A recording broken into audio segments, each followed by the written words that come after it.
made the connection with Steve Young, the Hall of Famer. Why don't we start the Steve Young Show? Steve Young joins us every other week here on Dirty Work, and we'll do so this time ahead of the wild card weekend matchup between the Niners and the Philadelphia Eagles. Steve, what's going on, bro? What do you say? Happy New Year, everybody. Happy New Year, Steve. Good to have you on, Steve. Fun to be talking some playoff football. And before we do that, we got some great stuff to get to, as we do each and every week.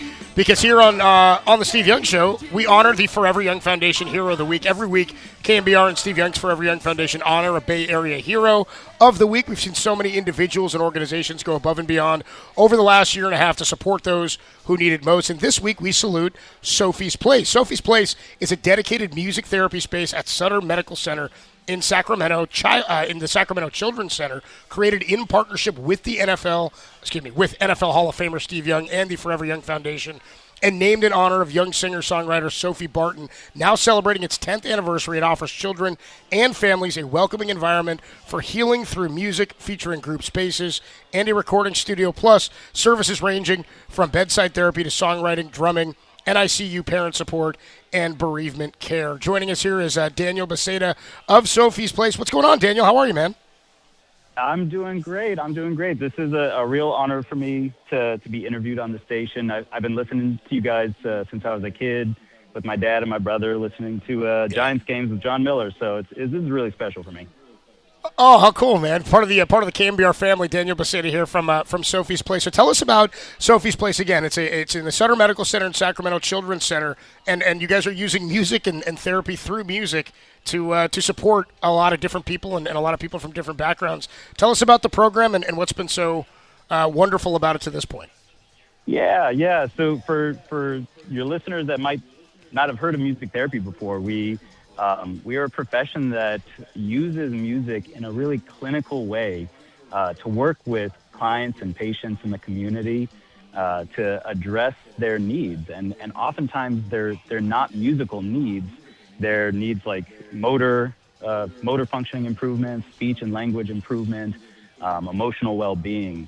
I think we all kind of know intuitively the benefits that we might use music in our own lives and how it might lift our spirits or help us feel whatever it is that we're feeling in a really special way. So music therapists use that to really identify the needs of a patient. And then what we get to do at Sutter in Sacramento is work in this amazing space called Sophie's Place. And you did a great job introing it, but we get to bring patients in the pediatric units into this room that really, when you walk into it, it doesn't even look like you're in a hospital. It almost looks like you're in like a cafe or some music venue. Beautiful wood paneling and colorful lights, guitars hanging up on the walls everywhere. There's a recording studio in the space, and we get to bring patients and their families, their siblings, parents into this room and make music and share, build community, get them out of their rooms. A lot of patients are in there for days, weeks, and even months sometimes. So getting them into a place like Sophie's Place where they can laugh, sing, drum, make music is one of the best benefits of the hospital program.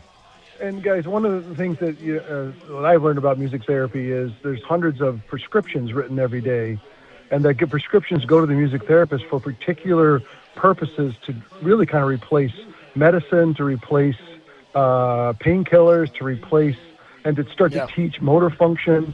Can you give us an example of something clinical that you get a prescription that you get and the child comes down, has a specific need, and then how you guys serve that? Yeah, absolutely. I mean, there's a lot of patients, and I imagine you guys and your listeners can appreciate how disorienting it might be to be in a hospital for a child. For anyone, of course, but especially a child. It's such a foreign environment. So you get a lot of kids that, at home, they're full of life. They're normal kids. They're energetic. They sing, they laugh, they play. But they get into the hospital and they're going through it because obviously they're in the hospital for a reason. And those bright, joyful kids, suddenly they're not as happy. They're not getting out of their beds. And so we get a lot of calls to help get a kid out of bed, get them out of their room. They've been in the room too long. There's all these TVs and video game systems and iPads everywhere, so they might be stuck on their tech. Sophie's Place is one of the best ways to encourage them to leave their room and go try out a new instrument, or maybe play an instrument they already know how to play, and the music therapists are able to support that. It's an awesome we program. love what Sophie's Sutter's Place. doing. Yeah. We love what Sutter's doing. We love kind of serving the community, serving kids, especially in children's hospitals. I always said, how great a community is how great their children's hospital is. That's kind of a judge for it. And it's clearly in Sacramento, that's awesome. And way to go, you guys. Sophie's Place and Sutter in Sacramento, and I appreciate you guys coming on. Daniel, before we let you go, if any of our listeners want to get, is there any support or help that anybody, if anyone's listening or they want to reach out or find out a way to contribute to this, is there something that anybody listening can do to be a part of this awesome program? Yeah, absolutely. First off, music therapy at Sutter in Sacramento, it's 100% donor funded by the philanthropy team. Without donor funds from community members, we would not have a music therapy program. We'd have this beautiful room, Sophie's Place, we'd have the recording studio, we'd have the instruments, but we wouldn't have the music therapists to work in that space. So donor funds, that's how we exist.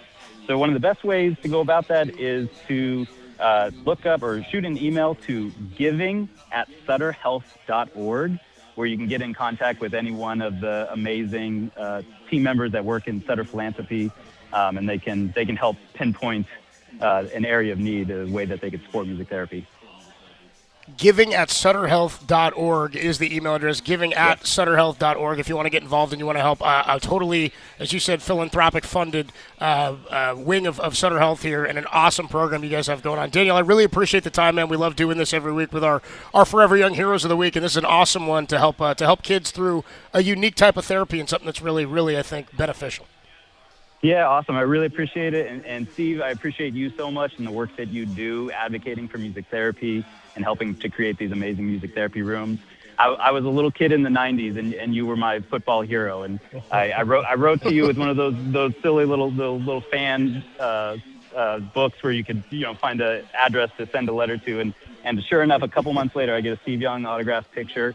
So it's just such a cool moment to, all these years later, now I'm on the line with you and chatting with you about music therapy. It's pretty cool. Awesome. Well, thanks for all your service. Awesome. Thank you.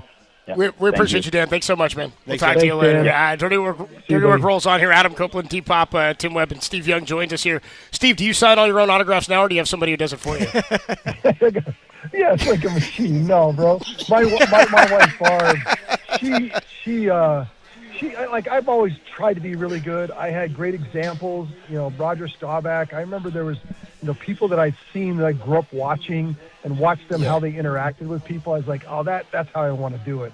And so I had great examples of how to do that. So at Rockland along the fence, it always seems like you're always signing balls and jerseys and everything else. And so, but my wife's like, when I got married, she's like, hey, you gotta be nicer. You gotta reach out. And so she says, we made a deal with her. I was like, if you ever see an 8 jersey, ever, you have to stop and sign it. And she says, okay, I'll make that deal with you. So we have seen, like on 101, driving down a guy in an 8 jersey, and she's like, you got it. You made the deal, bro. You got to wave the guy down. And you got to sign it. So we've had some fun times. I bet, dude. Doing that. Okay, here we go. Bro, you got 8 on. We got to take it. At first, they're like, who's this insane person trying to run me off the road? And then, so there's some fun times from that. That's cool. No, I bet, Steve. So let's talk about the football team, and I've been wanting to talk to you for a couple of weeks about it because I've been equally impressed with the offense but skeptical of the defense. And honestly, I think, as electric as the game was a couple of weeks ago against the Chicago Bears, I think what's going to translate more to the postseason is what we saw on Saturday, which is how the defense is played. And I know back in your day, when you were playing in 1994, you guys pretty much averaged 40 points a game in the postseason, but you also had a great defense. And even some of the best offenses of all time couldn't score 40 points a game. Even the greatest show on turf had to win with defense. So I guess what I'm asking is the way the 49ers play defense to you sustainable to win in the postseason? No, you can't. We have linebackers coming. When I remember I said at the beginning of the year, if we're going to get all the way or get as far as we've gotten, we're going to have names that we didn't know about before and that we're speaking about. Right. Now we can't even catch up. At linebacker, we got people playing. It's like, wait, where were they last week? Where were they week before?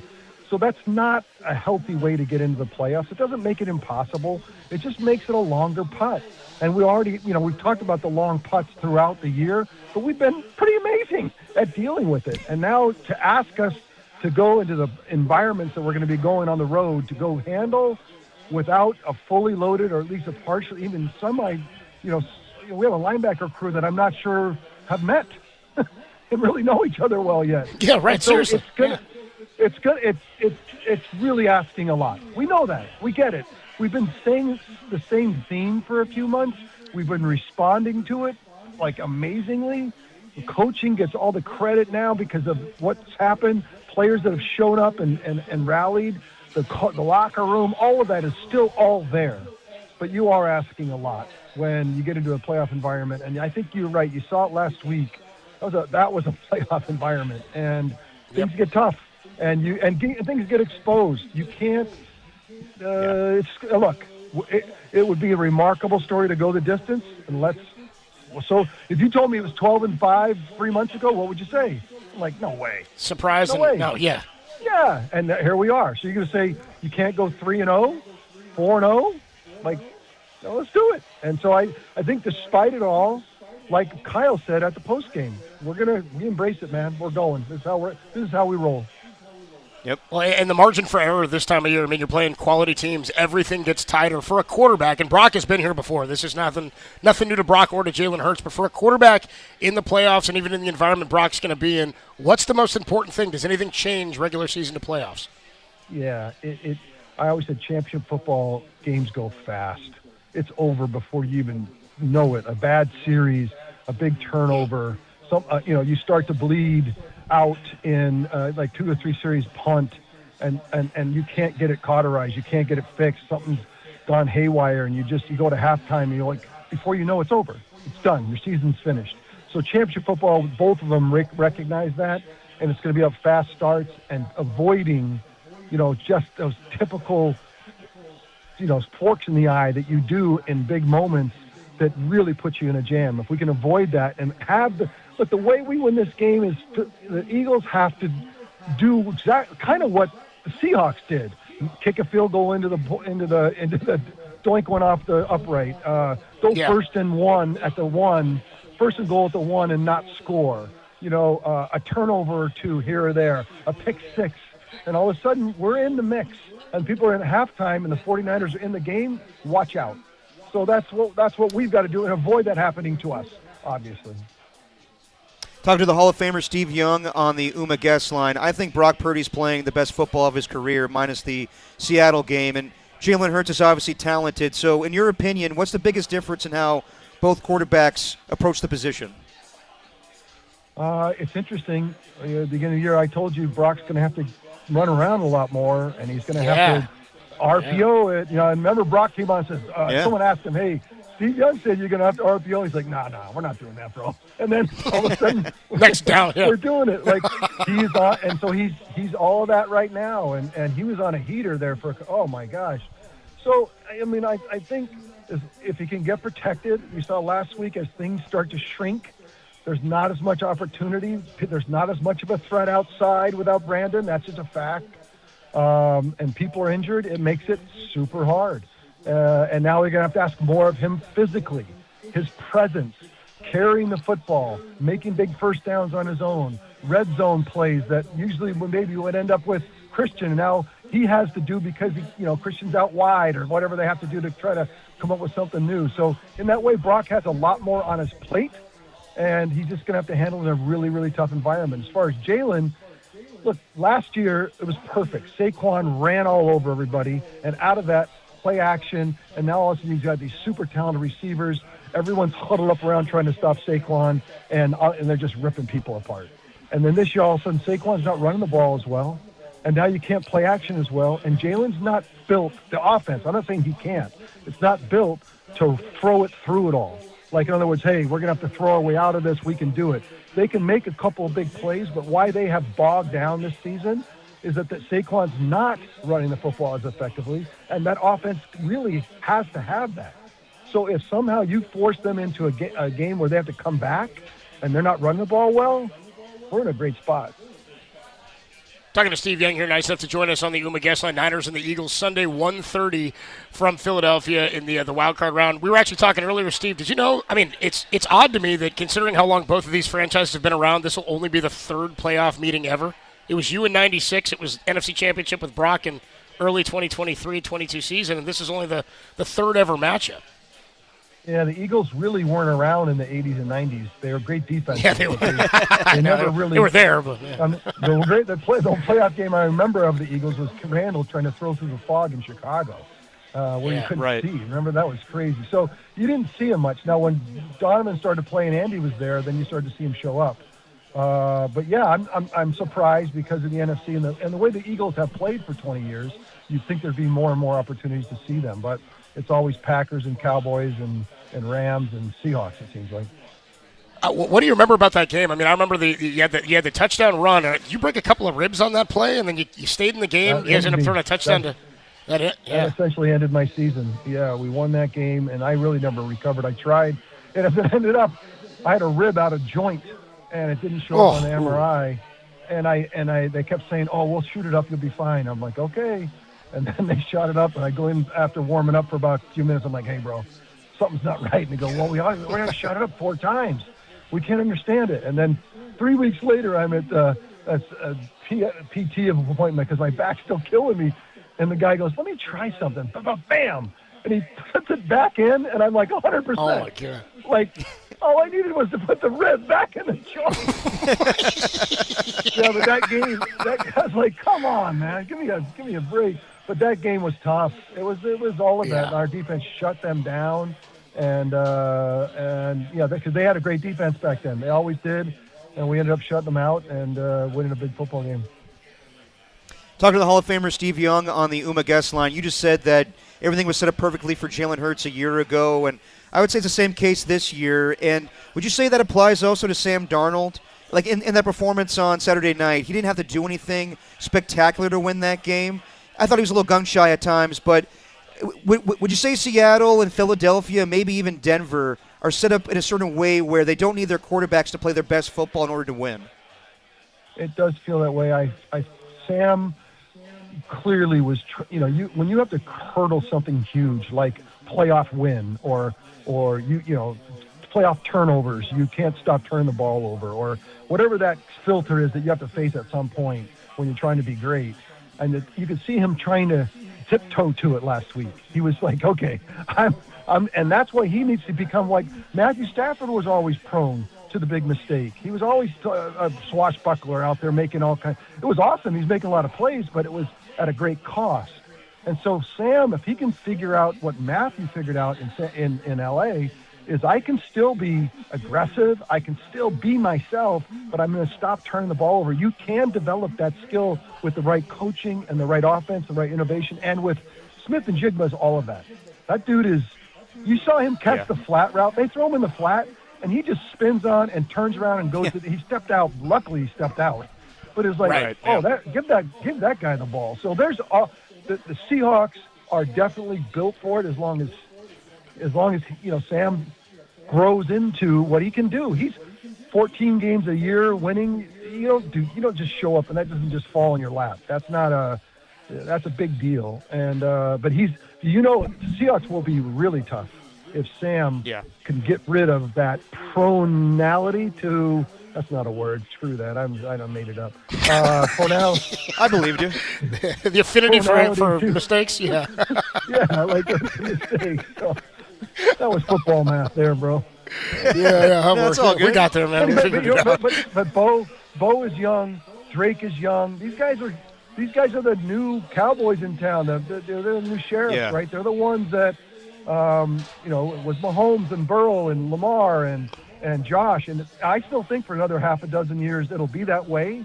But now if you add Drake and you add, what's happening with Bo, you now have 6-7 guys in the AFC, and that's why in the NFC it's just like, let's not get any more. We don't. Yeah. We'll give Sam one, we'll give Matthew one while he hangs around, but we cannot have. We'll try to take the NFC down for the next 6 years, and then meet one of those guys in the Super Bowl. Well, it's such a funny way to look at it, too, Steve, because we've talked about it, and I've quoted you on this for a couple of years now, that it's so hard in the AFC because of the guys you mentioned. You got to win games, 2 or 3 of them against those guys, plus Justin Herbert, plus the other guys you mentioned joining in now. If you're Josh Allen, you're sitting there going, dude, is this my opportunity? I didn't win the division, and yet it's a playoff field without Jackson, Mahomes, or Joe Burrow. I mean, how do you see this going down in the AFC? I think if it goes chalk, it's going to be Josh at the end of the game, 3 weeks in a row, doing what he does, and I'd bet on him every time. Now, if something goes haywire and they get too far behind, they can get beat because they have to go on the road. But he's got to be saying, either no Patrick Mahomes, no Joe Burrow, no Lamar Jackson. Like, you're kidding me. This is it. Now he's got to beat the Jaguars and the Broncos. Where do these guys come from? Liam Cohen. Like, what are we doing here? Trevor Lawrence is great. Wait, I thought he was terrible. Like, Josh has got to be one of he gets pounded into the submission the last few years, and he stands up and I was like, who are these guys? Like Butch Cassidy and Sundance. Who are these guys? But he's got to be feeling like, if I put myself in the mix with now 3 more guys, he's going to wonder what's my career going to look like. So you never want to let a season go by that you don't take advantage of every moment you got. So I'll watch for that. But you saw the Jaguars, no one really understood how good they were defensively, and they were vicious when we played them. They ripped us up. And then you got Trevor going now, and so that's why they got a coach. They got an innovative coach from the Andy Reid, Sean McVay, Kyle Shanahan tree, which is insane to me if you don't go find one of those guys if you got a head coaching job. And look what happened. Like, the Jaguars are real. Why? Because they got a guy that knows what he's doing. Speaking of coaching, kind of a shock yesterday. What'd you think of, after 18 seasons, the Baltimore Ravens firing John Harbaugh? John Harbaugh, like the brothers are amazing football coaches, and they are fundamentalists, right? We are going to win the line of scrimmage. We're going to play great defense, vicious defense. We're going to run the football. And the truth is, that will always be important. It's always a part of championship football. The thing that I always said, and I maybe say to both of them, is there's a new layer of innovation with the rule changes for safety that I've been talking about for years that you got to jump into and really kind of take advantage of. It doesn't mean that you're still not all of yourself. I'm not telling them to change, but I think there's an innovative way to do it, to get put the football in play in different spots and different, where the field is more open, there's more opportunity, and you got to go take him. You got to take him from the quarterback position, really. And that's why I beg for Lamar. I hope they find somebody that has that kind of innovative layer, taking nothing away from John, because John has won tons of games because he's such a fundamental teacher and an amazing coach. So, but I think the game's changed a little bit. You got to embrace that innovation. You mentioned how good of a feeling it is to win in Philadelphia because of how hard it is to win there and how much energy that fan base brings. I don't know if you'd say toughest place to play, but in your estimation, when you played, was that the meanest fan base you faced? Well, you know what? It wasn't really a fan. Like, you can have a bad, the fan base was super mean. I mean, who cares? I mean, it's like defensive linemen that tell you during the week, you see a quote, we're really going to get after Steve Young. We're going to, and really, like you weren't last week or the week before. Like, stop. It's ridiculous. So the fan base doesn't matter. They were mean to me. They swore at me. It's the field. Veteran Field sucked. Veteran Field had holes in it. Yeah. Veteran Field was terrible. It was unsafe. It was not, and it was as hard as your back patio. If you went down in Veteran Field, if you didn't break your ankle in the hole, you'd end up in the shower after the game with your 3/4 of your skin missing from your body. Oh. It was a terrible place to play. I felt for anyone. Poor Randall Cunningham had to play 8 games a year on that piece of crap. Yeah. That was terrible. Oh, geez.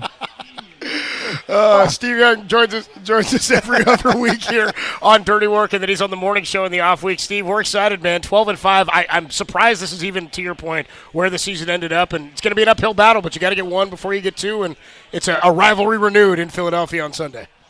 Yeah, a lot of fun, and it's a lot of fun that we're here. What's different about last year and this year? I mean, we could easily be 6-11, but we're 12-5, right. And I think it was just we played teams. We got teams when they were down a little bit. We played well when we rose up. Guys like Max showed up and won us 5 games. We got, we just got a lot of cool stuff out of our locker room. So I don't know who's playing middle linebacker, but he's my man. And, there you go, Steve. We're going to get tight. We're going to be tight by the end of the third quarter. I'll know everything about him. All right, Steve. Have a great weekend. Enjoy the game, and we'll talk to you soon, man. Thanks, Steve. Who is playing middle linebacker? Do we know? Well, we don't know. It's either Kendricks Eric Kendricks, and they signed Kaiser White earlier this week. Could be Garrett Wallow, I guess, too. But you know what? Let's be Pollyanna about it, Steve. Yeah, we're positive. Kaiser White is my man. I don't know who it is, but that's my man. Steve, enjoy the... I'm draping it in love, bro. He's gonna, there it is, dude. on the table. We embrace him, dude. One of the great 49ers. That's it, bro. Enjoy the game, Steve. We'll talk to you soon. Thanks, Steve. See you, boys. Take care.